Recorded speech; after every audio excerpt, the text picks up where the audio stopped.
പൊന്മുഖം. ചേരും നാം വേഗത്തിൽ ഇമ്പവിടതിൽ, കാണും നാം അന്നാളിൽ പ്രിയൻ പൊന്മുഖം. യുദ്ധങ്ങളും ക്ഷാമവും ഭൂകമ്പവും അടിക്കടി ഉയർന്നിടുമ്പോ, യുദ്ധങ്ങളും ക്ഷാമവും ഭൂകമ്പവും അടിക്കടി ഉയർന്നിടുമ്പോൾ, കാന്തൻ യേശു വരാൻ കാലമായി ഒരുങ്ങാം വിശുദ്ധിയോടെ.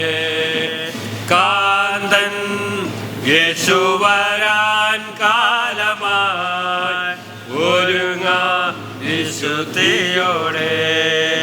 ചേരും നാം വേഗത്തിൽ ഇമ്പവിടതിൽ, കാണും നാം അന്നാളിൽ പ്രിയൻ പൊന്മുഖം. ചേരും നാം വേഗത്തിൽ ഇമ്പവിടതിൽ, കാണും നാം അന്നാളിൽ പ്രിയൻ പൊന്മുഖം.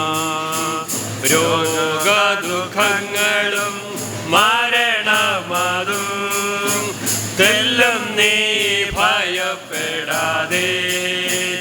രോഗദുഃഖങ്ങളും മരണമതും തെല്ലും നീ ഭയപ്പെടാതെ. സ്നേഹം മണ്ണോടു ചേർന്നെന്നാലും രൂപാന്തരം പ്രാപിക്കോ. ദേഹം മണ്ണോടു ചേർന്നെന്നാലും രൂപാന്തരം പ്രാപിക്കോ.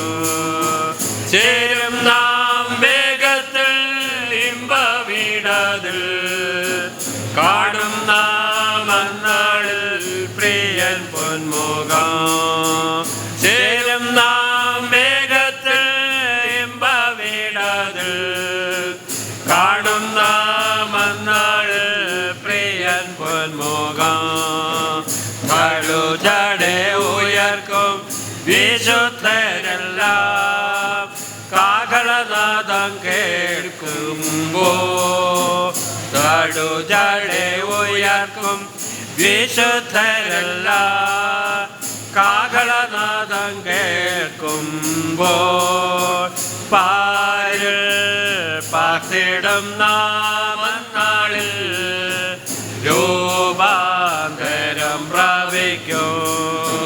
പാരിൽ പാർത്തിടും നാം അന്നാളിൽ രൂപാന്തരം പ്രാപിക്കും.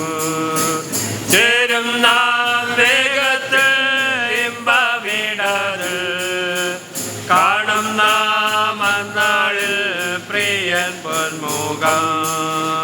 ചേരും നാം വേഗത്തിൽ ഇമ്പവിടതിൽ, കാണും നാം അന്നാളിൽ പ്രിയൻ പൊന്മുഖം. യേശു മണവാളൻ നമ്മെ ചേർക്കുവാൻ, മധ്യവാനിൽ വെളിപ്പെടുവാൻ കാലം ആസന്നമായി പ്രിയരെ ഒരുങ്ങാം വിശുദ്ധിയോടെ.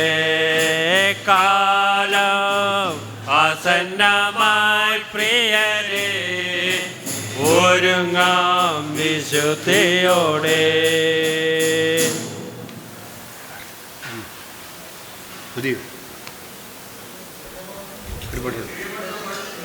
അല്പകാലം മാത്രം ഭൂമിയിലെ വാസം. 1038 പാടും. 1038 അല്പകാലം മാത്രം ഭൂമിയിലെ വാസം.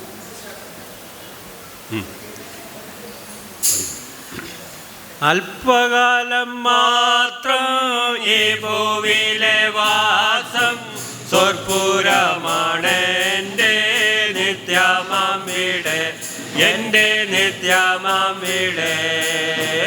അല്പകാലം മാത്രം ഈ ഭൂമിയിലെ വാസം, സ്വർപ്പുരമാണ് എൻ്റെ നിത്യമാമിടെ, എൻ്റെ നിത്യ നിത്യമവിടെ എൻ പ്രയാണകാലം 4 വിരൽ നീളം ആയതിൻ പ്രതാപം കഷ്ടത മാത്രം എൻ പ്രയാണകാലം 4 വിരൽ നീളം ആയതിൻ പ്രതാപം കഷ്ടത മാത്രം ഞാൻ പറന്നു വേഗം പ്രിയനോടു ചേരും വിൺമഹിമ പ്രാപിച്ചെന്നും വിശ്രമിച്ചിടും എന്നും വിശ്രമിച്ചിടും ഞാൻ പറന്നു വേഗം പ്രിയനോടു ചേരും വിൺമഹിമ പ്രാപിച്ചെന്നും വിശ്രമിച്ചിടും എന്നും വിശ്രമിച്ചിടും അല്പകാലം മാത്രം ഈ ഭൂവിലെ വാസം സ്വർപ്പുരമണെൻ്റെ നിത്യമം വീട് എൻ്റെ നിത്യമം വീട്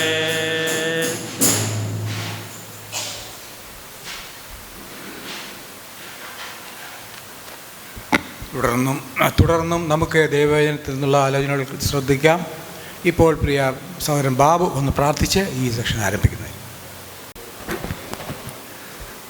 നമുക്ക് പ്രാർത്ഥിക്കാം. സ്നേഹം നിറഞ്ഞ ദൈവമേ, സ്വർഗീയ പിതാവേ, ഈ ആഴ്ചയുടെ അവസാനത്തെ ദിവസം ഈ രാവിലെ കഴിഞ്ഞ സമയത്തിനായിട്ട് ഞങ്ങൾ നിന്നെ സ്തുതിക്കുന്നു, സ്തോത്രം ചെയ്യുന്നു. മാസങ്ങളായിട്ട് കർത്താവെ ഞങ്ങൾ ആഗ്രഹിച്ച വിധത്തിൽ കർത്താവെ ആഗ്രഹിക്കുകയും പ്രാർത്ഥിക്കുകയും ചെയ്ത വിധത്തിൽ ഈ വർഷത്തെ ഓണ അവധിയോടുള്ള ബന്ധത്തിൽ സ്പെഷ്യൽ ബൈബിൾ ക്ലാസ് നടത്തുവാൻ കർത്താവ് ഞങ്ങൾക്ക് ഇടയാക്കിയല്ലോ. നന്ദിയോടെ സ്തുതിക്കുന്നു, സ്തോത്രം ചെയ്യുന്നു. കർത്താവിൽ കഴിഞ്ഞ ദിവസവും കർത്താവിൻ്റെ ദാസനോട് വരുവാനും ഇയ്യോബിൻ്റെ ജീവിതത്തിൽ നിന്ന് കർത്താവെ അനേക കാര്യങ്ങളെ ഞങ്ങൾക്ക് പഠിപ്പിച്ചു തരാനും അവിടുന്ന് ഇടയാക്കി ഞങ്ങൾ തന്നെ സ്തുതിക്കുന്നു.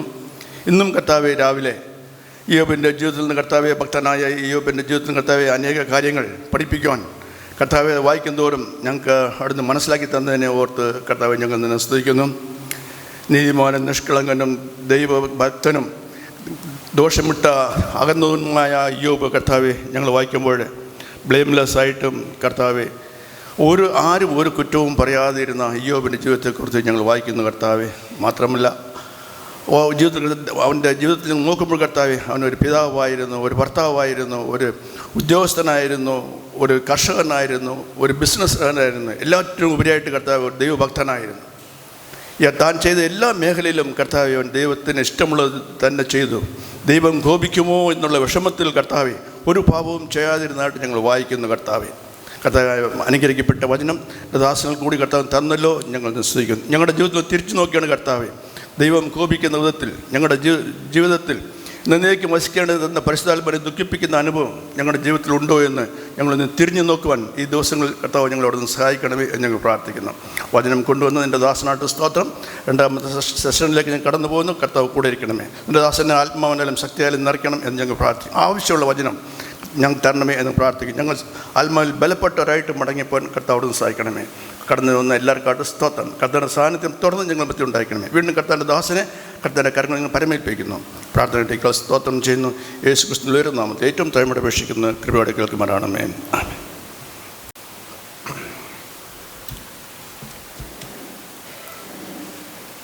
ഇയ്യോബിൻ്റെ പുസ്തകം 1-ാം അധ്യായത്തിൻ്റെ 1-ാമത്തെ വാക്യം ഇയ്യോബിൻ്റെ ആത്മിക ധനം, ആത്മിക സമ്പാദ്യത്തെക്കുറിച്ചാണ് നാം ചിന്തിച്ചുകൊണ്ടിരുന്നത്. അവൻ നിഷ്കളങ്കനും നേരുള്ളവനും ദൈവഭക്തനും ദോഷം വിട്ടകലുന്നവനുമായിരുന്നു. അവൻ ദൈവഭക്തനായിരുന്നു, അല്ലെങ്കിൽ ദൈവത്തെ ഭയപ്പെടുന്നവനായിരുന്നു. ദൈവത്തെ ഭയപ്പെടുന്നതിൻ്റെ ഒരു അടിസ്ഥാനം നാം കാണുകയുണ്ടായി. ദൈവം ദുഃഖിക്കുമോ എന്നുള്ള ഭയം. ആ ഭയം അത്യന്താപേക്ഷിതമായിട്ടും വിശ്വാസികളുടെ ഹൃദയത്തിൽ എപ്പോഴും ഉണ്ടായിരിക്കേണ്ടത് ആവശ്യമാണ്. എന്നാൽ ദൈവം ദുഃഖിക്കുമോ എന്നുള്ള ഭയം മാത്രമല്ല വിശ്വാസികൾക്കുണ്ടായിരിക്കേണ്ടത്. നീതിമാനായ ദൈവത്തിൻ്റെ നീതിക്ക് മുമ്പിൽ ഒരു ദിവസം നിൽക്കേണ്ടതാകുന്നു എന്നുള്ളൊരു ഭയം കൂടെ വിശ്വാസികൾക്കുണ്ടായിരിക്കണം. നമ്മൾ നരകത്തിൽ പോകും എന്ന് ഭയപ്പെടേണ്ട. അതുകൊണ്ട് ഇപ്പോൾ ക്രിസ്തുയേശുവിലുള്ളവർക്ക് ഒരു ശിക്ഷാവധിയുമില്ല എന്ന് പറഞ്ഞാൽ നരകശിക്ഷയില്ല. അത് ഇല്ല, അതിനെക്കുറിച്ച് പേടിക്കണ്ട. എന്നാൽ അതിൻ്റെ അർത്ഥം എങ്ങനെയും എന്തുമൊക്കെ ചെയ്ത് ഇവിടെ ജീവിക്കാം എന്നും അല്ല. ദൈവം നീതിയുള്ളവനാണ്. ആ നീതിയുള്ള ദൈവത്തെ ഭയപ്പെടണമെന്ന് പുതിയ നിയമത്തിൽ പല വാക്യങ്ങളിൽ എഴുതിയിട്ടുണ്ട്. ഉദാഹരണമായിട്ട് 1 പത്രോസ് 1-ാം അധ്യായത്തിൽ നമ്മളെപ്പോഴും വായിക്കുന്ന വാക്യങ്ങൾ തന്നെയാണ്. എന്നാൽ ആ വാക്യം ഒന്നുകൂടെ ഒന്ന് വായിക്കാം. 1 പത്രോസ് 1-ാം അധ്യായത്തിൽ പത്രോസ് വിശ്വാസികളെ പ്രബോധിപ്പിക്കുമ്പോൾ വിശ്വാസികളോട് പറയുന്ന ഒരു കാര്യം,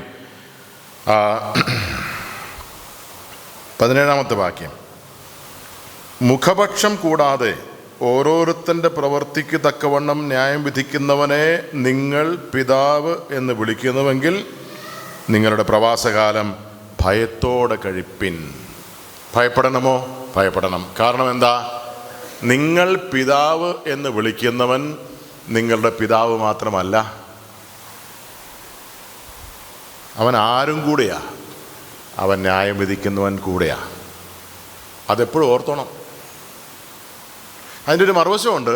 നിങ്ങളെ ന്യായം വിധിക്കുന്നവൻ കേവലം ന്യായാധിപൻ മാത്രമല്ല, അവൻ നിങ്ങളുടെ പിതാവും കൂടെയാ.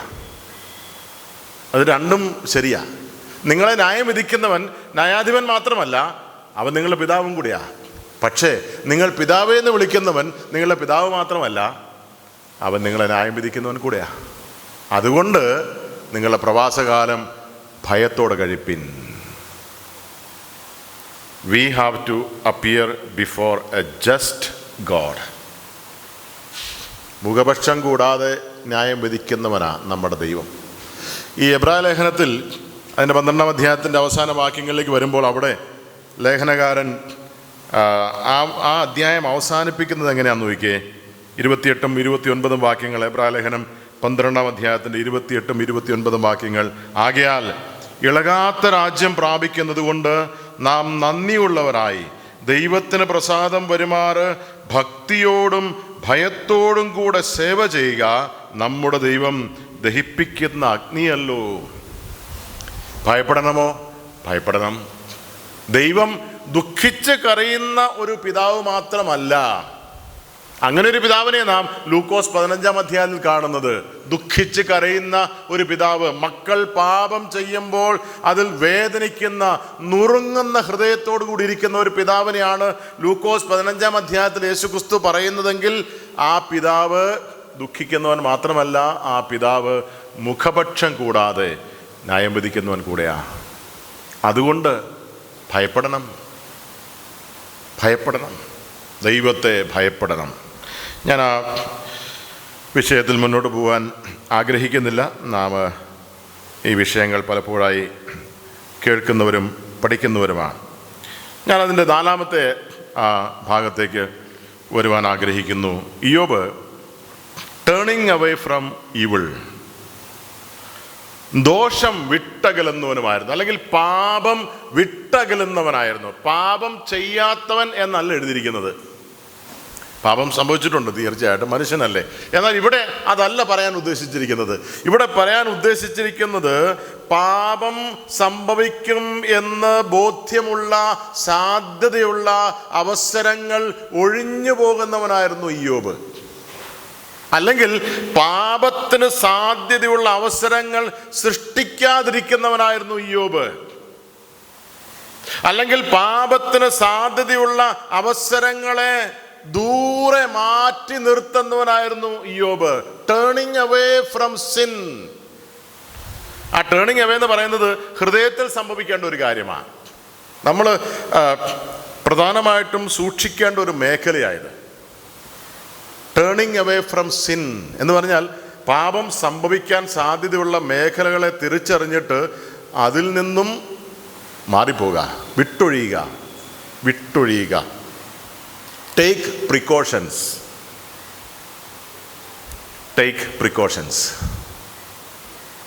പ്രിക്കോഷൻസ് എടുക്കാതെ പ്രാർത്ഥിച്ചിട്ട് കാര്യമില്ല, അല്ലേ? ഇപ്പം കർത്താവ് പറഞ്ഞു, ശിമോനെ, നീ കോഴി കൂവും മുമ്പ് 3 പ്രാവശ്യം എന്നെ തള്ളി പറയും. അപ്പം അങ്ങനെ കേട്ടപ്പം വാസ്തവത്തിൽ പത്രോസ് എന്താ ചെയ്യേണ്ടത്? Take precautions. Take precautions. Precaution എന്തായിരുന്നു ചെയ്യേണ്ടത്? പ്രിക്കോഷൻ എടുക്കേണ്ടത് അങ്ങനെ അവസരമുണ്ടാകുന്ന സ്ഥലത്ത് പോകാതിരിക്കണം. അവസരമുണ്ടാകുന്ന സ്ഥലത്ത് പോയി തന്നെത്താൻ അവിടെ ആക്കിക്കൊടുത്തു. സമ്മർദ്ദത്തിലായി, തള്ളിപ്പറഞ്ഞു. പ്രിക്കോഷൻസ് പറഞ്ഞാൽ അവസരം ഉണ്ടാകും എന്ന് തോന്നുന്ന സ്ഥലം ഒഴിവാക്കി പോകണം. ഞാൻ ചില വാക്യങ്ങളൊന്ന് വായിക്കാം.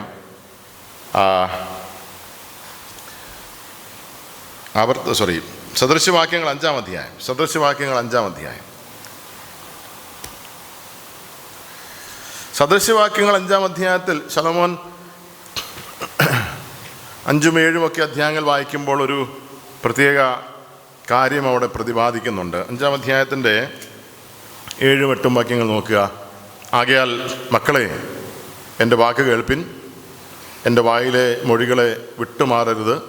നിൻ്റെ വഴിയെ അവളോട് അകറ്റുക, അവളുടെ വീട്ടിൻ്റെ വാതിലിനോട് അടുക്കരുത്.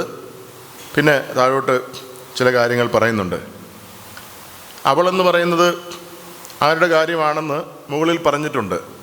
അതിന് 3-ാം വാക്യം, പരസ്ത്രീയുടെ അധരങ്ങളിൽ നിന്ന് തേൻ ഇറ്റിറ്റ് വീഴുന്നു. ഓക്കെ, എന്നിട്ട് പറയുക, മക്കളെ 8-ാം വാക്യം, നിൻ്റെ വഴിയെ അവളോട് അകറ്റുക, അവളുടെ വീടിൻ്റെ വാതിലിനോട് അടുക്കരുത്. അപ്പോൾ വീടിൻ്റെ വാതിലിനോട് അടുക്കരുതെന്ന് പറഞ്ഞാൽ ടേക്ക് പ്രിക്കോഷൻസ്. Take precautions. വീടിൻ്റെ വാതിലിനോട് അടുത്താൽ വീട്ടിനകത്തേക്ക് ഒരുപക്ഷെ പ്രവേശിക്കാനുള്ള പ്രലോഭനമുണ്ടാകും. അതൊരുപക്ഷെ നിന്നെ കൊണ്ട് നിയന്ത്രിക്കാൻ സാധിക്കില്ല. അപ്പോൾ അതുകൊണ്ട് എന്ത് ചെയ്യണം? അങ്ങോട്ട് പോകണ്ട. Take precautions. ഇത് ചെയ്യാതെ നിലവിളിച്ചിട്ട് കാര്യമില്ല. ഇത് ചെയ്യാതെ പ്രാർത്ഥിച്ചിട്ട് കാര്യമില്ല. 7-ാം അധ്യായം നോക്കുക.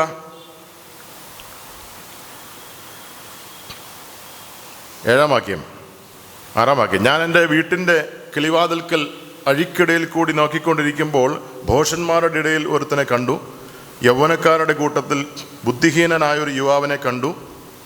അവൻ വൈകുന്നേരം സന്ധ്യാസമയത്ത് ഇരുട്ടും അന്ധകാരവുമുള്ള ഒരു രാത്രിയിൽ അവളുടെ വീടിൻ്റെ കോണിനരികെ വീതിയിൽ കൂടി ചെല്ലുന്നു. അവളുടെ വീട്ടിലേക്കുള്ള വഴിയെ നടന്നു ചെല്ലുന്നു. പിന്നെ താഴോട്ട് വായിക്കുമ്പോൾ ബാക്കി കാര്യങ്ങൾ അവിടെ എഴുതിയിട്ടുണ്ട്. അവളുടെ വീടിൻ്റെ വഴിയെ ചെന്നു. അവനങ്ങനെ പോകാൻ പാടില്ലായിരുന്നു. Take precautions. ആ വീടിൻ്റെ വഴിയെ പോയാൽ പ്രശ്നമാണ്. നീ ആ വീടിൻ്റെ വഴിയെ പോയാൽ അവിടുന്ന് പ്രലോഭനം ഇങ്ങോട്ട് വന്ന് നിന്നെ ശക്തിയായിട്ട് കയറി പിടിക്കും. നിനക്ക് പിന്നെ അതിൽ നിന്ന് ഒഴിയാൻ പറ്റില്ല. ഞാൻ പറയുന്ന കാര്യങ്ങൾ മനസ്സിലാകുന്നുണ്ട് എന്ന് ഞാൻ കരുതുന്നു. Take precautions. ഒരു പരിധി കഴിഞ്ഞാൽ നമ്മൾ ആഗ്രഹിച്ചാലും വഴുതിപ്പോകാൻ സാധിക്കാതെ വണ്ണം പ്രലോഭനത്തിൻ്റെ വലിയ കയറുകൾ നമ്മെ മുറുക്കും. പിന്നെ ഇറങ്ങിപ്പോകാൻ പറ്റുകയില്ല. അതുകൊണ്ട് ടേക്ക് പ്രിക്കോഷൻസ്. യോബ് അങ്ങനെയായിരുന്നു എന്നാ, ടേണിങ് അവേ ഫ്രം ഈവിൾ. അങ്ങനെയുള്ള അവസരങ്ങൾ, അങ്ങനെയുള്ള സാധ്യതകളുള്ള സ്ഥലങ്ങൾ ഒഴിവാക്കി കടന്നു പോകുക. ഇവിടെ എഴുതിയിരിക്കുന്നത് അവളുടെ വീട്ടിലേക്കുള്ള വഴിയെ നടന്നു ചെല്ലുന്നു. അതുകൊണ്ടാണ് 5-ാം അധ്യായത്തിൽ ശലോമോൻ പറഞ്ഞത് അവളുടെ വീട്ടിൻ്റെ വാതിലിനോട് അടുക്കരുത് എന്ന് പറഞ്ഞാൽ അതിൻ്റെ പരിസരത്തെങ്ങും പോകരുത്, അതിൻ്റെ അയലോക്കത്ത് പോകരുത്. നീ വീഴും. അങ്ങനെയുള്ള സ്ഥലങ്ങൾ സന്ദർശിക്കരുത്. അങ്ങനെയുള്ള സ്ഥലങ്ങൾ ഇന്ന് നമ്മുടെ മൊബൈലുകളിലുണ്ട്. സൈറ്റുകൾ, അങ്ങനെയുള്ള വെബ്സൈറ്റുകൾ സന്ദർശിക്കരുത്. ഇതിൻ്റെ ഇവിടെ എത്ര വ്യക്തമായിട്ടാണ് ശലോമോൻ പറയുന്നത്. അവനങ്ങോട്ട് ചെല്ലുമ്പോൾ പെട്ടെന്ന് ഇത് അടുത്ത വാക്യം നോക്കുക, 10-ാം വാക്യം. അവൻ എപ്പോഴാണ് പോകുന്നത്? 6-ാം വാക്യം. വൈകുന്നേരം സന്ധ്യാസമയത്ത് ഇരുട്ടും അന്ധകാരവുമുള്ള ഒരു രാത്രിയിൽ. ആരുമില്ല, ആരും കാണുന്നില്ല, ഇരുട്ടാ, അന്ധകാരമാ, ആരും അറിയാതെ ഒറ്റയ്ക്കൊരു മൂലയ്ക്ക്. പാപം ഏറ്റവും അധികം സംഭവിക്കാൻ സാധ്യതയുള്ള സന്ദർഭം അതാ. ആരുമില്ലാത്ത സമയം, ഒറ്റയ്ക്കായിരിക്കുന്ന സമയം, അന്ധകാരം, ഇരുട്ട്. ഒരു മനുഷ്യൻ്റെ ജീവിതത്തിൽ അധിക പങ്കും പാപങ്ങൾ സംഭവിക്കുന്നത് അവൻ ഏകനായിട്ടിരിക്കുമ്പോൾ. ആർക്കും കണക്ക് കൊടുക്കണ്ട, നോ അക്കൗണ്ടബിലിറ്റി. സാത്താൻ ഒരു മനുഷ്യനെ ഏറ്റവും അധികം പ്രലോഭിപ്പിക്കാനായിട്ട് സാധ്യതയുള്ള സമയം അവൻ ഒറ്റയ്ക്കിരിക്കുമ്പോഴാണ്. 40 ദിവസം ഉപവസിച്ചിട്ട് കർത്താവിന് വിശന്നു അല്ലേ, മരുഭൂമിയിൽ. അന്ന് ശിഷ്യന്മാരൊന്നും ഉണ്ടായിരുന്നില്ല, ശിഷ്യന്മാരൊക്കെ പിന്നീടാണ് വിളിച്ചത്. അന്ന് അവൻ ഒറ്റയ്ക്കായിരുന്നു. അവൻ ഒറ്റയ്ക്ക് അവിടെ ഉള്ളപ്പോൾ പരീക്ഷകൻ, ദ ടെംപ്റ്റർ, പ്രലോഭകൻ, പ്രലോഭിപ്പിക്കുന്നവൻ, ദ ടെംപ്റ്റർ, പരീക്ഷകൻ അടുത്ത് വന്നു. അപ്പം ആ സമയത്ത് പരീക്ഷകൻ അറിയാം, പ്രലോഭിപ്പിക്കുന്നവൻ അറിയാം ഇപ്പോൾ ഇവൻ്റെ ആവശ്യം എന്താണ്. അപ്പോൾ അവന് വിശന്നു എന്ന് എഴുതിയിരിക്കുന്നു. 40 ദിവസം ഉപവസിച്ച് കഴിഞ്ഞപ്പോൾ അവന് വിശന്നു. നമ്മുടെ അകത്ത് പല വിശപ്പുകളുണ്ട്. നമുക്ക് വിശക്കുമ്പോൾ അവനറിയാം, സാത്താൻ അറിയാം, ഇവൻ്റെ ഈ വിശപ്പ് അകറ്റാനായിട്ടുള്ളത് എൻ്റെ അടുക്കലുണ്ട്. അവൻ കൊണ്ടുവരും.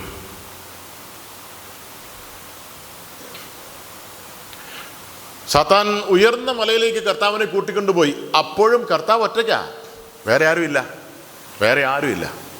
എന്നിട്ട് പറഞ്ഞു, എന്നെ ഒന്ന് വീണ് നമസ്കരിച്ചാൽ മതി, ഇതെല്ലാം നിനക്ക് തരാം എന്ന് പറഞ്ഞാൽ ഇപ്പം വേറെ ആരും അറിയത്തില്ല.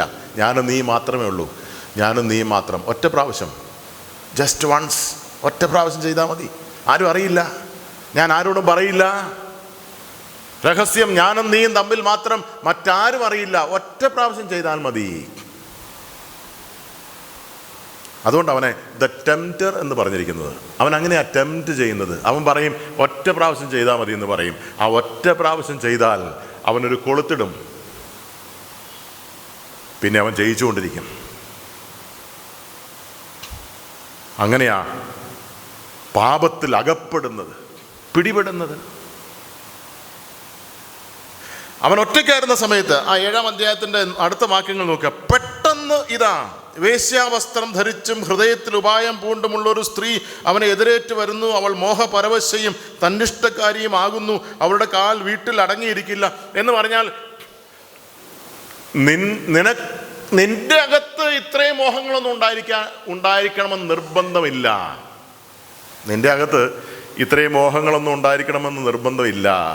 പക്ഷെ അതുകൊണ്ട് ഗുണമൊന്നുമില്ല. നീ ചെയ്യേണ്ടത് അങ്ങോട്ട് പോകരുത്. നീ ചിലപ്പം വിചാരിക്കുമായിരിക്കും, ഞാൻ പോയാൽ ഒന്നും സംഭവിക്കില്ല, ഞാൻ പോയാൽ ഒന്നും സംഭവിക്കാൻ പോകുന്നില്ല. അങ്ങനെ പത്രോസിന് തോന്നിയത്. ഇവരെല്ലാവരും തള്ളിപ്പറഞ്ഞാലും ഞാൻ നിന്നെ തള്ളിപ്പറയുകയില്ല. ഈ പത്രോസ് ധൈര്യം പ്രാപിച്ചിട്ട് എല്ലാവരും കൂടിയിരുന്ന സ്ഥലത്തേക്ക്, മുറ്റത്തേക്ക് എന്തുകൊണ്ടാണ് പോയത്? പത്രോസിനൊരു സെൽഫ് ഡിപ്പെൻഡൻസ് ഉണ്ടായിരുന്നു. എന്നെ വന്നാലും ഞാൻ കർത്താവിനെ തള്ളിപ്പറയാൻ പോകുന്നില്ല. അതുകൊണ്ടാണ് പോയത്. പോകാൻ പാടില്ലായിരുന്നു എന്ന് പറഞ്ഞാൽ ആ മുറുക്ക്, ആ പിടി അവൻ്റെ മേൽ വന്നപ്പോൾ അവന് പിന്നെ രക്ഷപ്പെടാൻ പറ്റിയില്ല. ഇത് തന്നെ ഇവിടെ സംഭവിച്ചത്, ഇവിടെ സംഭവിക്കുന്നത്. ഇതൊരു സാദൃശ്യം മാത്രമാകട്ടോ, ഇതൊരു സാദൃശ്യം മാത്രമാണ്. പക്ഷെ ശലോമോൻ ഈ അധ്യായത്തിലൂടെ പറയാൻ ആഗ്രഹിക്കുന്നത് ഒരു യാഥാർത്ഥ്യമാണ്. നീ ഒരുപക്ഷെ ഇതൊന്നും ആഗ്രഹിച്ചായിരിക്കില്ല അങ്ങോട്ട് പോയത്. നിന്റെ മനസ്സിൽ ഒരുപക്ഷെ ഇങ്ങനെ പ്ലാനിങ് ഒന്നും ഉണ്ടാകണമെന്ന് നിർബന്ധമില്ല. നീ ഇതൊന്നും വിചാരിച്ച് കാണില്ല. പക്ഷേ ആ വഴി നീ തിരഞ്ഞെടുത്താൽ നിനക്ക് പിന്നെ രക്ഷയില്ല. കാരണം അവിടുന്ന് ഇങ്ങോട്ട് വരുന്ന പ്രലോഭനം, അവൾ മോഹപരവശയും തന്നിഷ്ടക്കാരിയും ആയിരുന്നു. പിന്നെ നാം വായിക്കുന്നത് ആ 13-ാം വാക്യത്തിൽ, അവൾ അവനെ പിടിച്ച് ചുംബിച്ചു, ലജ്ജ കൂടാതെ അവനോട് പറയുന്നത്. ആരെ പിടിച്ചു? ഇവിടെ സ്ത്രീയും പുരുഷനും എന്നുള്ള വിഷയം മാറ്റിയേക്കാം. ഇവിടെ പ്രലോഭനം, ആ വിഷയം പ്രലോഭനം.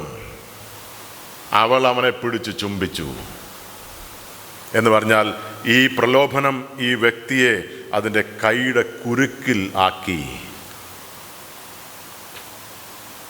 അതുകൊണ്ട് എന്ത് വേണം? Turn away from evil. അതിന് സാധ്യതയുള്ള സൈറ്റുകളിലേക്ക് പ്രവേശിക്കരുത്. നീ വേറൊന്നും ഉദ്ദേശിച്ചായിരിക്കുകയല്ല പ്രവേശിക്കുന്നത്,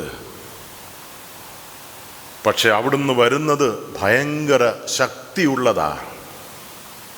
അതിൻ്റെ മുമ്പിൽ ഒരുപക്ഷെ നീ പിടിച്ചു നിൽക്കാൻ സാധിക്കുകയില്ല. പിന്നീട് നാം അതിൻ്റെ വാക്യങ്ങളെല്ലാം വായിക്കാൻ ആഗ്രഹിക്കുന്നില്ല. 21-ാം വാക്യം നോക്കുക. ഇങ്ങനെ ഏറിയൊരു ഇമ്പവാക്കുകളാൽ അവൾ അവനെ വശീകരിച്ച് അധനമാധുര്യം കൊണ്ട് അവനെ നിർബന്ധിക്കുന്നു. അറുക്കുന്നിടത്തേക്ക് കാളയും ചങ്ങലയിലേക്ക് ഭോഷനും പോകുന്നത് പോലെയും പക്ഷി ജീവഹാനിക്കുള്ളത് എന്തെന്നറിയാതെ കെണിയിലേക്ക് ബന്ധപ്പെടുന്നത് പോലെയും കരളിൽ അസ്ത്രം തറയ്ക്കുവോളം അവൻ അവളുടെ പിന്നാലെ ചെല്ലുന്നു. പിന്നെ 26-ാം വാക്യം, അവൾ വീഴിച്ച ഹതന്മാർ അനേകർ, അവൾ കൊന്നുകളഞ്ഞവർ വലിയൊരു കൂട്ടമാകുന്നു. ഇത് ശരിയല്ലേ? അവൾ കൊന്നുകളഞ്ഞവർ വലിയൊരു കൂട്ടമാകുന്നു. Turn away from evil.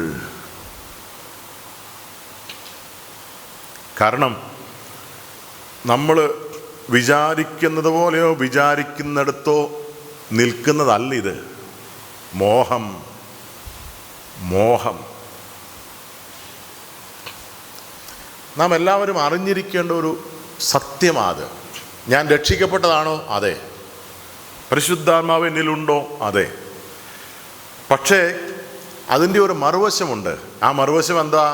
ആ മറുവശം, ഞാൻ രക്ഷിക്കപ്പെട്ടവനാണെങ്കിലും എൻ്റെ ഉള്ളിൽ പാപ സ്വഭാവം ഇന്നും ജീവിക്കുന്നു. ഞാൻ പാപത്തിൽ ജീവിക്കുന്നില്ല, പക്ഷെ പാപം എന്നിൽ ജീവിക്കുന്നു. അതിപ്പോഴും ഉണ്ടോ? അതിപ്പോഴും ഉണ്ട്. അതിപ്പോഴും ഉള്ളത് കൊണ്ട് എന്താ സംഭവിക്കുന്നത്? ഇപ്പോഴും ഉള്ളത് കൊണ്ട് ഈ ഗലാത്യർ 5:16 ഇവ തമ്മിൽ ഒരു മല്ലയുദ്ധം നടന്നുകൊണ്ടിരിക്കുക. ഇവ തമ്മിലൊരു മല്ലയുദ്ധം. ജഡസ്വഭാവം, ആത്മസ്വഭാവം. ഏത് പാപവും ചെയ്യാനുള്ള കെൽപ്പ് അതുകൊണ്ട് തന്നെ ഇപ്പോഴും എന്നിലുണ്ട്. ആ സത്യം ഞാൻ മനസ്സിലാക്കണം. എപ്പോഴും ഞാനത് മനസ്സിലാക്കണം. എൻ്റെ അകത്ത് ഞാൻ എപ്പോഴും ചിന്തിക്കുന്ന ഒരു വാക്യമാണ്. എഫെസ്യ ലേഖനം 6-ാം അധ്യായത്തിൽ പൗലോസ് ഈ ദൈവത്തിൻ്റെ സർവായുധ വർഗത്തെക്കുറിച്ച് പറഞ്ഞിരിക്കുന്ന ഭാഗത്ത് സാത്താൻ്റെ കയ്യിലുള്ള ഒറ്റ ആയുധത്തെക്കുറിച്ച് മാത്രമേ പറയുന്നുള്ളൂ. വിശ്വാസിക്ക് ദൈവത്തിൻ്റെ സർവായുധത്തിൻ്റെ ആ ലിസ്റ്റ് അവിടെ കൊടുത്തിട്ടുണ്ട്. പക്ഷേ സാത്താൻ്റെ കയ്യിലുള്ള ഒറ്റ ആയുധം അതെന്താണെന്നറിയാമോ? അവൻ്റെ തീയമ്പുകളെ കെടുപ്പാൻ തക്കവണ്ണം. അവൻ്റെ കയ്യിൽ എന്താ ഉള്ളത്? അവൻ്റെ കയ്യിൽ തീ അമ്പുകളാ. വെറും അമ്പുകളല്ല, ഫയറി ഡാർട്സ്. അന്നത്തെ കാലത്ത് മിസൈലാത്. അന്നത്തെ കാലത്ത് മിസൈൽ. ഇന്ന് ആധുനിക മിസൈലുണ്ട്. മിസൈൽ വിടുന്നതിൻ്റെ ലക്ഷ്യം അത് എവിടെ വീഴുമോ അതിനെ കത്തിക്കണം. എവിടെ വീഴുമോ അതിനെ കത്തിക്കണം. അതാ സാത്താൻ്റെ കയ്യിലുള്ളത്. കത്തുന്ന ഒരു അമ്പ്. അമ്പിൻ്റെ അറ്റത്ത് ഒരുപക്ഷെ തുണി ചുറ്റും. ആ തുണി ഒരു ഇന്ധനത്തിൽ മുക്കും. ആ ഇന്ധനത്തെ തീ കൊടുത്തും. എന്നിട്ടാണ് ഈ അമ്പ് ചെയ്യുന്നത്. എന്ന് പറഞ്ഞ് ഈ അമ്പ് പോകുന്നത് മുറിക്കാൻ വേണ്ടി അല്ല. ഈ അമ്പ് പോകുന്നത് കത്തിക്കാൻ വേണ്ടിയാണ്. മുറിക്കാൻ സാധിച്ചാൽ ഒരുത്തനെ മാത്രമേ മുറിക്കാൻ സാധിക്കൂ. കത്തിക്കാൻ സാധിച്ചാൽ ഒരു പ്രദേശം കത്തിക്കാൻ സാധിക്കും. സാത്താൻ ഈ തീയെ ചെന്ന് വീഴുന്നത് ഒരു ഇന്ധനത്തിലാണെങ്കിൽ അവിടെ കത്തിച്ചാമ്പലാകും. സഹോദരന്മാരെ, സഹോദരിമാരെ, നമ്മുടെ അകത്തൊരു ഇന്ധനമുണ്ട്. ഇന്ധനം. കത്തി ജ്വലിക്കാൻ സാധ്യതയുള്ള മോഹം, പാപം എന്ന ഇന്ധനം, അതും വഹിച്ചുകൊണ്ടാണ് നമ്മൾ സഞ്ചരിക്കുന്നത്. ഒരു ചെറിയ സ്പാർക്ക് മതി. ഒരു സ്പാർക്ക്. ഒരു പെട്രോൾ പമ്പിൽ പോയാൽ ഫോണിൽ പോലും സംസാരിക്കാൻ അവർ അനുവദിക്കുകയില്ല. അത് പറ്റില്ല. ഗ്യാസ് അടിക്കുന്ന സ്ഥലത്ത് പോയാൽ അവർ സമ്മതിക്കുകയില്ല. ഫോൺ വിളിക്കാൻ പാടില്ല. ഒരു ചെറിയ സ്പാർക്ക് മതി. ഒരു തീപ്പെട്ടി വരയ്ക്കേണ്ട ആവശ്യമില്ല. ഒരു ചെറിയ സ്പാർക്ക് മതി. കത്തി നശിക്കും, ചാമ്പലാക്കും എന്ന് പറഞ്ഞതുപോലെയാ കണ്ണിനെ സൂക്ഷിക്കണം. കാരണം കണ്ണിൽ കൂടി കടക്കുന്ന ഒരു ചെറിയ സ്പാർക്ക് കണ്ണിലൂടെ അകത്ത് വന്നാൽ കത്തിക്കും. അങ്ങനെയാ ദാവീദിന് സംഭവിച്ചത്. ഇത് നമ്മെ ഭയപ്പെടുത്തണം. റിസ്ക് എടുക്കരുത്. ഞാൻ അടുത്തൂടെ പോയാലും കുഴപ്പമൊന്നുമില്ല, ഞാൻ രക്ഷപ്പെട്ടു പോരും, അങ്ങനെ പറയരുത്. Turn away from ഈവൽ. അതിന് സാധ്യതയുള്ള സ്ഥലങ്ങളെ ഒഴിവാക്കി പോകണം. നമ്മുടെ അകത്തുള്ള പാപം ചെയ്യാനുള്ള കപ്പാസിറ്റി നാം മനസ്സിലാക്കണം. ഞാൻ ഈ പാപം ഒരു കാരണവശാലും ചെയ്യില്ല എന്നാരും ഒരു പാപത്തെക്കുറിച്ച് പോലും പറയാൻ പാടില്ല. അങ്ങനെ ഒരു പാപമില്ല. ഏത് പാപവും ഏത് സമയത്തും സംഭവിക്കാം. കാരണം അതിനുള്ള ഇന്ധനം നമ്മുടെ അകത്തുണ്ട്. 31-ാം അധ്യായത്തിലേക്ക് ഇയ്യോബിൻ്റെ പുസ്തകത്തിൽ വരുമ്പോൾ അവിടെ ഇയ്യോബ് പറയുന്നത്, ഞാൻ എൻ്റെ കണ്ണുമായി ഒരു നിയമം ചെയ്തു എന്ന് പറഞ്ഞാൽ എൻ്റെ ആശയം എന്താണെന്നറിയാമോ? ഇയ്യോബിനറിയാം എൻ്റെ അകത്തൊരു ഇന്ധനമുണ്ട്. എൻ്റെ കണ്ണ് അയോഗ്യമായൊരു സ്ത്രീയെ നോക്കിയാൽ സംഭവിക്കാൻ സാധ്യതയുള്ള പാപത്തെക്കുറിച്ച് എനിക്കറിയാം.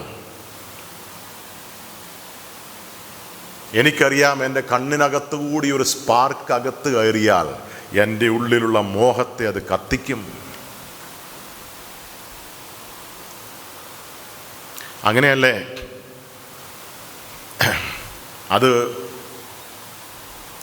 അതെന്തിനോട്? ഇപ്പം ഈ ആഖാന്റെ കാര്യത്തിൽ നാം വായിക്കുന്നത് കണ്ടു മോഹിച്ചു, അല്ലെ? കണ്ടു മോഹിച്ചു, കണ്ണിലൂടെ പ്രവേശിച്ചു.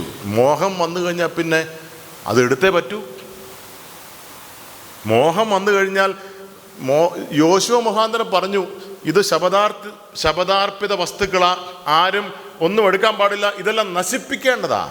അതറിയാം, കേൾക്കാഞ്ഞിട്ടല്ല, അറിയാഞ്ഞിട്ടല്ല. പക്ഷെ മോഹം മനസ്സിൽ കയറിക്കഴിഞ്ഞാൽ പിന്നെ അങ്ങോട്ടും ഇങ്ങോട്ടും നോക്കുകയല്ല.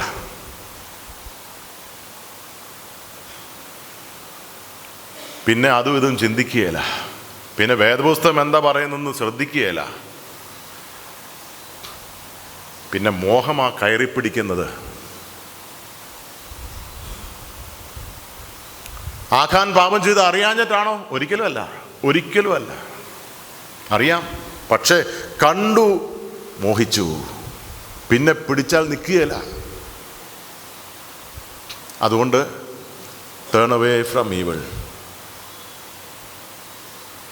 പാപം ഒഴിഞ്ഞിരിക്കുക.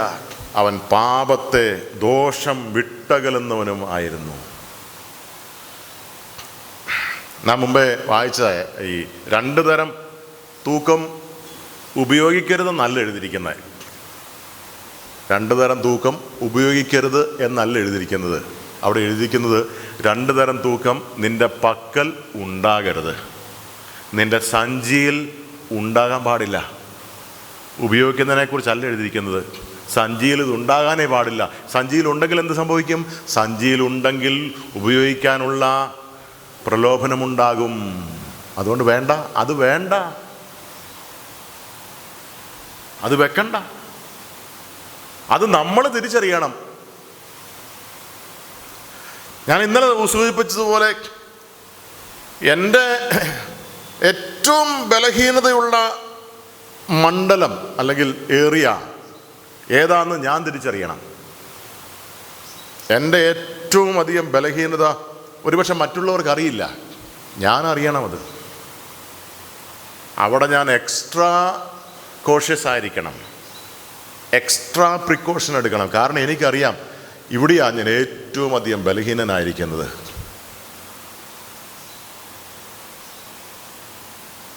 നീ സൂക്ഷിക്കണം.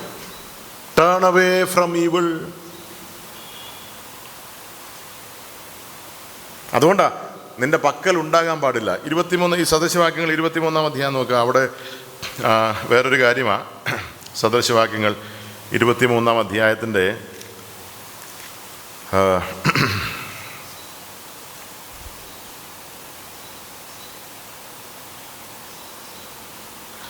31-ാം വാക്യം. വീഞ്ഞു കുടിക്കുന്ന കാര്യങ്ങളെക്കുറിച്ച് അതിന് തൊട്ട് മുമ്പുള്ള 29 മുതൽ വായിച്ചാൽ അറിയാം. വീഞ്ഞ് കുടിച്ച് മദ്യപാനം ചെയ്ത് മദ്യപാനികളായുള്ള ആളുകളെക്കുറിച്ചാണ്. എന്നിട്ട് 31-ാം വാക്യത്തിൽ വീഞ്ഞ് ചുവന്ന പാത്രത്തിൽ തിളങ്ങുന്നതും രസമായി ഇറക്കുന്നതും നീ നോക്കരുത്.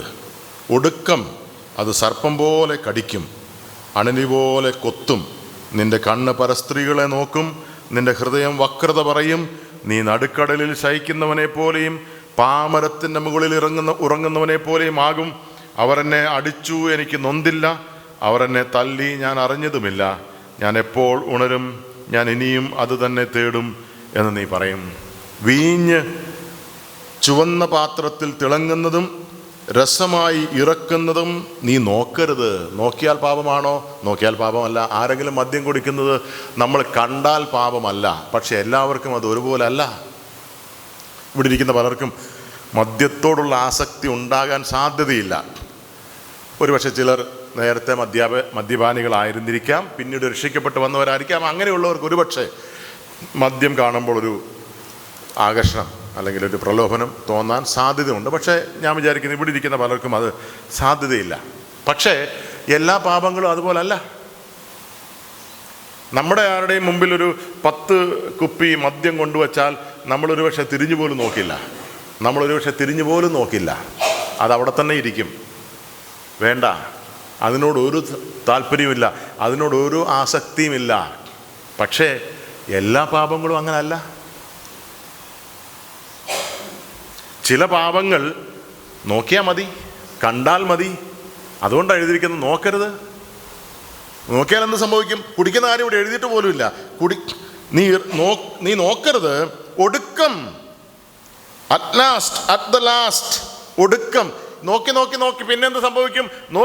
നോക്കി അതിലേക്കുള്ള ആകർഷണം വർദ്ധിക്കും. അവസാനം നീ അവിടെ ചെന്ന് പറ്റും. അവസാനം നീ മദ്യപിക്കും. ഒടുക്കം അതാണ് സർപ്പം പോലെ കടിക്കും, അണലി പോലെ കൊത്തും. പിന്നീട് നിന്റെ ക്രമങ്ങളെല്ലാം തെറ്റും. ഒരിക്കൽ അത് നിന്നെ കയറി പിടിച്ചാൽ, മോഹത്തിന് നീ അടിമപ്പെട്ടു പോയാൽ, മദ്യം മാത്രമല്ല ഇവിടുത്തെ വിഷയം. ഇവിടെ മദ്യപാനത്തെക്കുറിച്ച് എഴുതിയിരിക്കുന്നതെങ്കിലും ഏത് പാപവും ഇവിടെ ഫിറ്റാകും. നീ അടിമപ്പെട്ടു പോയാൽ പിന്നെ സംഭവിക്കുന്നത് എന്താണെന്നറിയാമോ? പിന്നെ സംഭവിക്കുന്ന ഇവിടെ എഴുതിയിരിക്കുന്നത്, നിന്റെ കണ്ണ് പരസ്ത്രീകളെ നോക്കും, നിന്റെ ഹൃദയം വക്രത പറയും. അവരെന്നെ അടിച്ചു, എനിക്ക് നൊന്തില്ല എന്ന് നീ പറയും. എന്ന് പറഞ്ഞാൽ ഒരിക്കൽ അടിമപ്പെട്ടു പോയാൽ എത്ര ശാസിച്ചാലും ഏക്കുകയില്ല.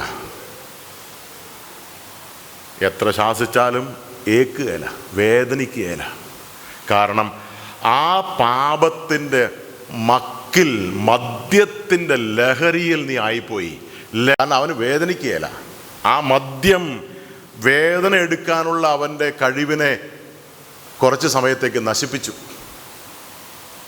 പാപത്തിന്, മോഹത്തിന് അടിമപ്പെട്ടു പോയ ഒരു മനുഷ്യന് സംഭവിക്കുന്നത് ഇത് തന്നെയാ. മോഹത്തിന് അടിമപ്പെട്ടു പോയൊരു മനുഷ്യനോട് എത്ര നാം ഉപദേശം പറഞ്ഞാലും അതങ്ങോട്ട് ഏൽക്കുകയില്ല. ആ മനുഷ്യനെതിരായിട്ട് സഭ എത്ര നടപടിയെടുത്താലും അദ്ദേഹത്തിന് ഒന്നും പറ്റുകയില്ല, വേദന ഉണ്ടാകുകയില്ല. അങ്ങനെയുള്ള ആളുകൾ സഭകളിലുണ്ട്.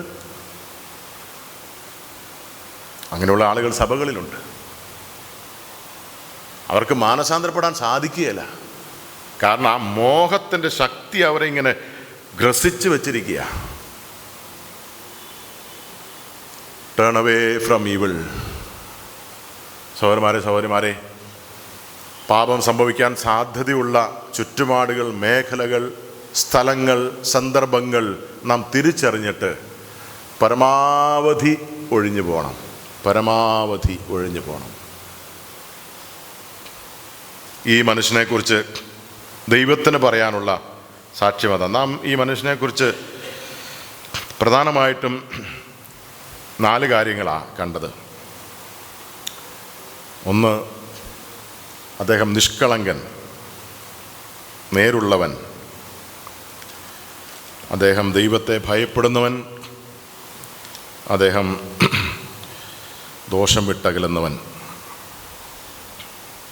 പിന്നീട് ഇയ്യോബിൻ്റെ പുസ്തകം 1-ാം അധ്യായത്തിൽ 2-3 വാക്യങ്ങളിൽ അദ്ദേഹത്തിൻ്റെ പുത്രസമ്പത്തിനെക്കുറിച്ചും മൃഗസമ്പത്തിനെക്കുറിച്ചും മറ്റ് സ്വത്തുക്കളെക്കുറിച്ചുമാണ് എഴുതിയിരിക്കുന്നത്. പിന്നെ 4-5 വാക്യങ്ങളിലാണ് നാം അദ്ദേഹത്തിൻ്റെ ജീവിത ശൈലി, എല്ലായ്പ്പോഴും ചെയ്തു പോരുക എന്ന് പറഞ്ഞാൽ അതൊരു ജീവിത ശൈലി, അതൊരു ഡിസിപ്ലിൻഡ് ലൈഫാണ്. ഒരു ഡിസിപ്ലിൻഡ് ലൈഫാണ്. ഒരു കാര്യം എല്ലായ്പ്പോഴും ചെയ്യണമെങ്കിൽ ഡിസിപ്ലിൻ വേണം, ഒരു അച്ചടക്കം. ഇന്നലെ നാം ഓർക്കുകയുണ്ടായി, ഈ പിതാവിൻ്റെ ഏറ്റവും വലിയ ഭാരം മക്കൾ പാപം ചെയ്ത് കാണുമോ, ഹൃദയം കൊണ്ട് ദൈവത്തെ ത്യജിച്ച് കാണുമോ എന്നുള്ള ഭയം. ആ ഭയത്തിൻ്റെ അടിസ്ഥാനത്തിലാണ് ഇദ്ദേഹം മക്കളെ വിളിച്ചു വരുത്തുന്നു. അവരുടെ സംഖ്യക്കൊത്തോണം ഹോമയാഗങ്ങളെ കഴിക്കുന്നു.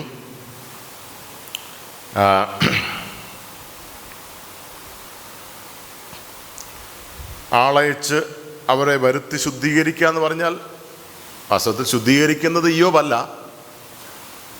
എന്നാൽ ഞാൻ മനസ്സിലാക്കുന്നത് മക്കൾക്ക് ഈ ബോധ്യം അദ്ദേഹം കൊടുക്കുകയാണ്. മക്കളെ, ഇനി അങ്ങനെ എന്തെങ്കിലും സംഭവിച്ചിട്ടുണ്ടെങ്കിൽ അതിന് ഉടനെ തന്നെ നടപടി ഉണ്ടാകണം.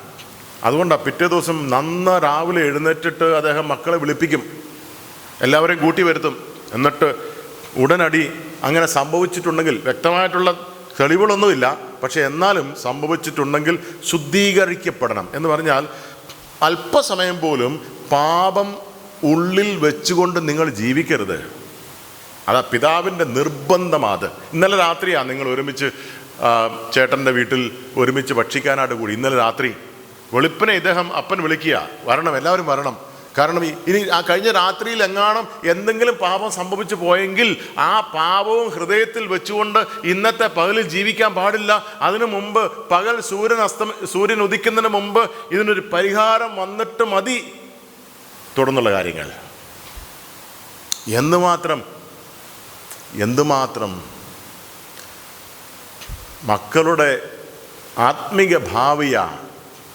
അദ്ദേഹം വലിയ ധനവാനായിരുന്നു, മക്കൾക്ക് ഇത്ര ഏക്കർ കൊടുത്തു, ബാങ്കിൽ ഇത്ര പണം ഇട്ട് കൊടുത്തു, അതൊന്നും എഴുതിയിട്ടില്ല.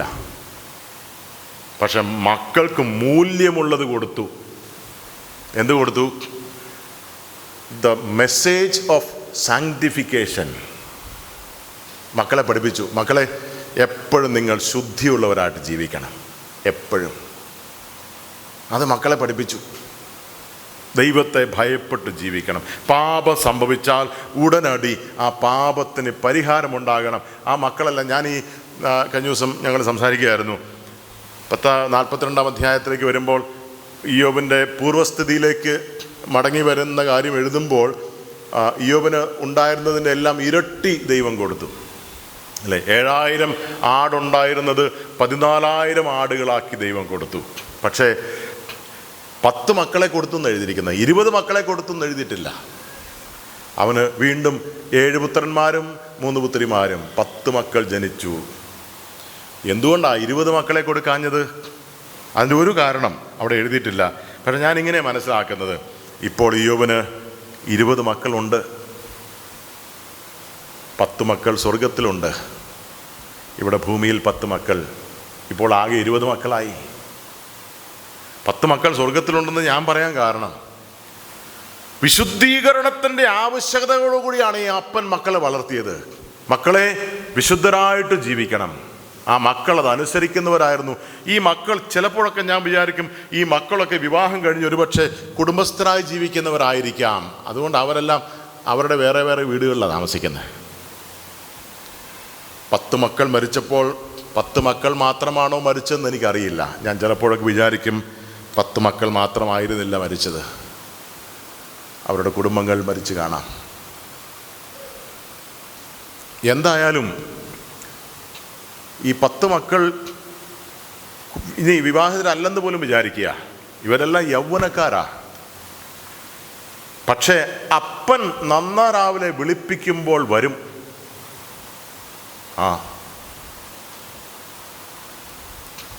കഴിഞ്ഞ രാത്രി അവരൊരുമിച്ച് ഭക്ഷിച്ച് പാനം ചെയ്തതാ. രാത്രി താമസിച്ചായിരിക്കും കിടന്നത്. പക്ഷെ അപ്പൻ രാവിലെ ആളയക്കും. നന്നാ രാവിലെ അപ്പൻ വിളിപ്പിക്കുമ്പോൾ മക്കൾ 10 പേരും വരും. അങ്ങനെയാണ് മക്കളെ വളർത്തിയത്.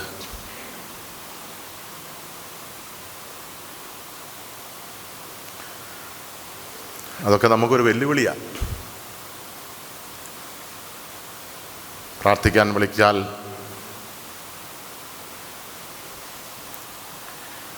അപ്പൻ മക്കളെ പോയി വിളിക്കാൻ പോയി പ്രാർത്ഥിക്കാൻ. മക്കൾ പറഞ്ഞു ഞങ്ങൾ വരുന്നില്ല എന്ന് പറഞ്ഞു. അപ്പൻ തിരിച്ചു വന്നിട്ട് പറഞ്ഞു അവർക്കെന്തോ അസൗകര്യമാണ്. വീട്ടിൽ തന്നെയാ താഴെ ഇരുന്ന് പ്രാർത്ഥിക്കുക, മുകളിൽ മക്കൾ ഇരിക്കുക. മക്കളെ വിളിക്കാൻ അപ്പൻ മുകളിൽ പോയി പ്രാർത്ഥിക്കാൻ വരാൻ പറഞ്ഞു, കുടുംബ പ്രാർത്ഥനയ്ക്ക്. മക്കൾ പറഞ്ഞു വരുന്നില്ല എന്ന് പറഞ്ഞു.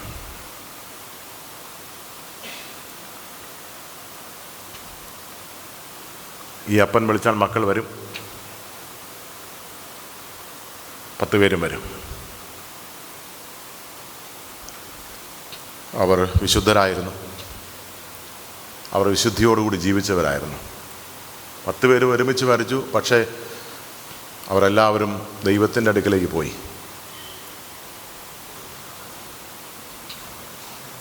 ബാക്കിയുള്ളതെല്ലാം നശിച്ചു. കയ്യിൽ കിട്ടിയ 10 ആത്മാക്കളാ. കയ്യിൽ കിട്ടിയ 10 ആത്മാക്കൾ. അപ്പൻ്റെ അമ്മയുടെ കയ്യിലോട്ട് ദൈവം 10 സകല ലോകത്തേക്കാളും വരെയുള്ള 10 ആത്മാക്കളെ ദൈവം കൊടുത്തു. ഞാൻ മനസ്സിലാക്കുന്നത് ഈ 10 ആത്മാക്കളെയും അവർ നേടി. വെളിയിലൊരുത്തനെയും നേടിയില്ല.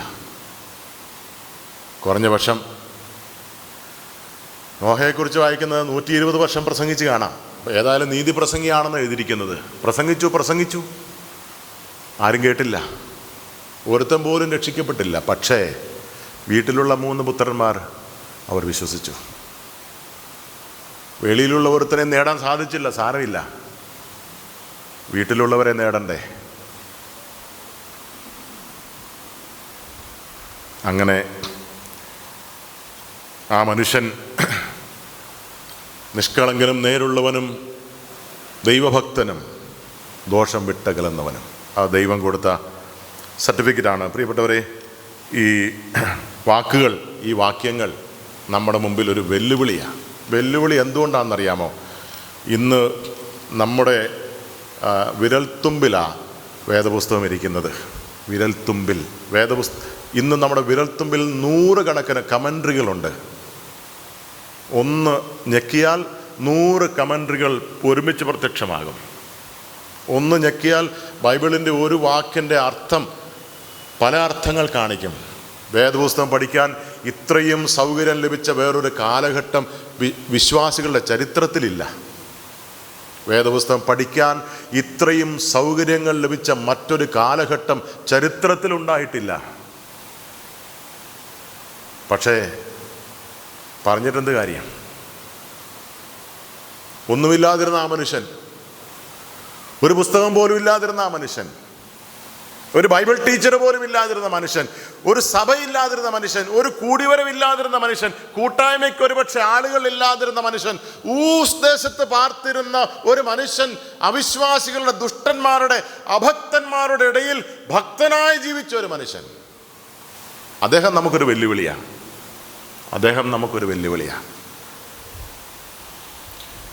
നമ്മുടെ ഹൃദയത്തോടെ ഈ വാക്കുകൾ തുടർമാനമായിട്ട് സംസാരിച്ചു കൊണ്ടിരിക്കട്ടെ. അവൻ്റെ വലിയൊരു നാമത്തിന് മഹത്വമുണ്ടാകട്ടെ.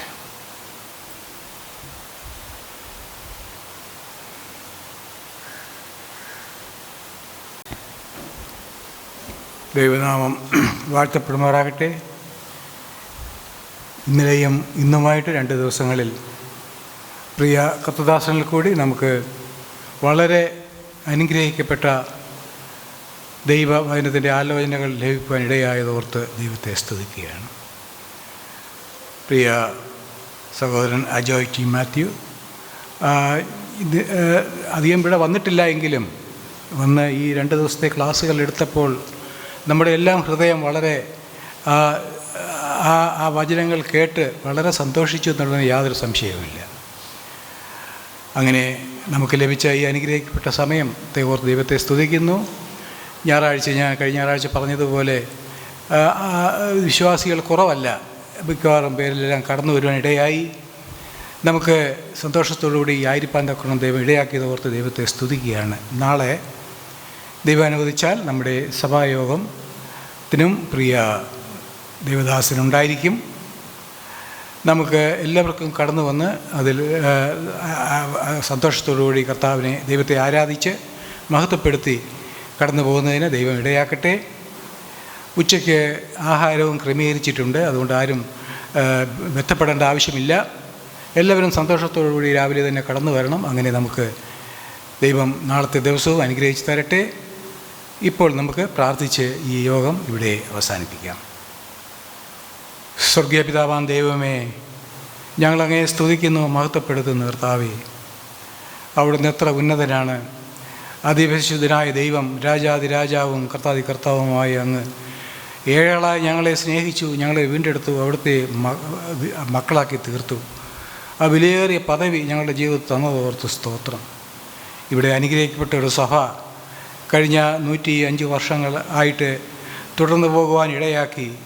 അനേക ദൈവദാസന്മാർ ഇവിടെ കടന്നു വന്ന് വചനം പ്രസംഗിച്ച് ഞങ്ങൾ ഓർക്കുകയാണ്. കർത്താവേ, അവരിൽ നിന്നെല്ലാം ഞങ്ങളുടെ ജീവിതത്തിന് ആവശ്യമായ ആലോചനകൾ, സ്വർഗീയ ചിന്തകളൊക്കെ തരുവാൻ തക്കവണ്ണം ദൈവത്തിന് പ്രസാദമായി അതോർത്ത് ഞങ്ങളവയെ സ്തുതിക്കുന്നു. ഇന്നും ആ വിധത്തിൽ കർത്താവെ, പ്രിയ ദൈവദാസനെ ഇവിടേക്ക് അയച്ചതോർത്ത് സ്തോത്രം. ഞങ്ങൾ വളരെ ദിവസങ്ങൾ കൊണ്ട് പ്രാർത്ഥിക്കുകയും ആഗ്രഹിക്കുകയും ചെയ്തതുപോലെ തന്നെ അനുഗ്രഹിക്കപ്പെട്ട 2 ദിവസത്തെ ക്ലാസ്സുകൾ നടക്കുവാൻ ഇടയാക്കി. അതോർത്ത് ഞങ്ങൾ അങ്ങേ സ്തുതിക്കുന്നു. പ്രിയ ദാസിന് ദൈവവചനം കൊടുത്തതോർത്ത് സ്തോത്രം. അത് ഞങ്ങൾക്ക് വിളമ്പി തരുവാൻ തക്കവണ്ണം ദാസിനെ സഹായിച്ചതോർത്ത് സ്തോത്രം. പരിശുദ്ധാത്മാവിൻ്റെ നിറവിൽ ഇവിടെ ആയിരിക്കാൻ തക്കവണ്ണം ഞങ്ങൾക്കെല്ലാം ഇടയാക്കിയതോർത്ത് സ്തോത്രം. ഞങ്ങളുടെ ജീവിതത്തിലെ ഏറ്റവും അനുഗ്രഹിക്കപ്പെട്ട ഒരു സന്ദർഭമാക്കി ഇത് തീർത്തതോർത്ത് ഞങ്ങൾ അങ്ങയെ സ്തുതിക്കുന്നു. യോബിനെക്കുറിച്ച് ഞങ്ങൾ ചിന്തിക്കുമ്പോൾ അവൻ നിഷ്കളങ്കനും നേരുള്ളവനും ദൈവഭക്തനും ദോഷം വിട്ടകലുന്നതിനുമായിരുന്നു ഞങ്ങൾ പഠിക്കുകയുണ്ടായി. അത് വിശദീകരിച്ച് പഠിക്കുകയുണ്ടായി. ഞങ്ങളുടെ ഓരോരുത്തരുടെയും ജീവിതത്തിൽ ഈ ഗുണങ്ങൾ ഞങ്ങളും സ്വായത്തമാക്കുവാൻ തക്കണം ഞങ്ങളെ അവിടുന്ന് സഹായിക്കണമേ എന്ന് അങ്ങയോട് പ്രാർത്ഥിക്കുന്നു. ഞങ്ങളുടെ കഴിഞ്ഞകാല ജീവിതത്തെക്കുറിച്ച് ചിന്തിക്കുമ്പോൾ ഞങ്ങൾ പലതിലും തെറ്റിപ്പോയവരാണ്. കർത്താവേ, അനേക കുറ്റങ്ങളും കുറവുകളും ഞങ്ങളുടെ ജീവിതത്തിൽ വന്ന് സംഭവിച്ചിട്ടുണ്ട്. എന്നാൽ അതൊക്കെയും വിട്ടുകളഞ്ഞ് അനുതപിച്ച് കർത്താവിൻ്റെ വചനത്തിൽ പൂർണ്ണമായി ആശ്രയിച്ച് അത് മനസ്സിലാക്കി മുമ്പോട്ട് പോകാൻ ഞങ്ങളെ സഹായിക്കണം. ഞങ്ങൾക്ക് മാത്രമല്ല, ഞങ്ങളുടെ പിൻതലമുറയ്ക്കും ആ വിധത്തിൽ അവിടുന്ന് ഇടയാക്കണമേ എന്നങ്ങയോട് പ്രാർത്ഥിക്കുന്നു. അവിടുത്തെ വരവ് താമസിച്ചാൽ അനുഗ്രഹിക്കപ്പെട്ട ഒരു സഭ തുടർന്നും ഇവിടെ മുമ്പോട്ട് പോകാൻ ഇടയാക്കണം എന്നങ്ങയോട് പ്രാർത്ഥിക്കുന്നു. കടന്നു വന്ന എല്ലാ ദൈവജനത്തിനായി സ്തോത്രം. ഓരോ കുടുംബങ്ങൾക്കായി സ്തോത്രം. എല്ലാവരെയും അവിടുന്ന് സഹായിക്കുകയും അനുഗ്രഹിക്കുകയും ചെയ്യണമേ. അനുഗ്രഹിക്കപ്പെട്ട നിലയിൽ മുമ്പോട്ട് പോകാൻ ഞങ്ങൾക്കെല്ലാം ഇടയാക്കണം എന്നങ്ങയോട് പ്രാർത്ഥിക്കുന്നു. എല്ലാ കുറവുകളും ഞങ്ങളോട് ക്ഷമിക്കണമേ. ഇപ്പോഴും മടങ്ങി പോകുമ്പോഴും കൂടെ ഇരിക്കണം. നാളെ തിരുവിതാണെങ്കിൽ ഞങ്ങൾക്ക് തക്ക സമയത്ത് കൂടി വരുവാൻ ഇടയാക്കണം. അങ്ങനെ ആരാധിപ്പാൻ ഞങ്ങളെ ഒരുക്കണം. എല്ലാ മഹത്വവും അവിടുന്ന് എടുക്കണമേ. ഇപ്പോൾ ഞങ്ങൾ പിരിഞ്ഞു പോകുമ്പോഴും കൂടെ ഇരിക്കണം. കർത്താവിൻ്റെ രക്ഷിതാവുമായ യേശു ക്രിസ്തുവിൻ്റെ വിലയേറിയ നാമത്തിൽ അപേക്ഷിക്കുന്നു, കേൾക്കണമേ. നമ്മുടെ കർത്താവായ യേശു ക്രിസ്തുവിൻ്റെ കൃപയും പിതാവായ ദൈവത്തിൻ്റെ സ്നേഹവും ആശ്വസിക്കുന്ന പരിശുദ്ധാത്മാവിൻ്റെ സംസർഗവും കൂട്ടായ്മയും വചനം സംസാരിച്ച ദാസനോടും നാം എല്ലാവരോടും ലോകമെങ്ങുള്ള വിശുദ്ധന്മാരോടും കൂടി ഇപ്പോഴും എന്നേക്കും ഉണ്ടായിരിക്കുമാറാകട്ടെ. ആമേൻ. സ്തോത്രം, സ്തോത്രം.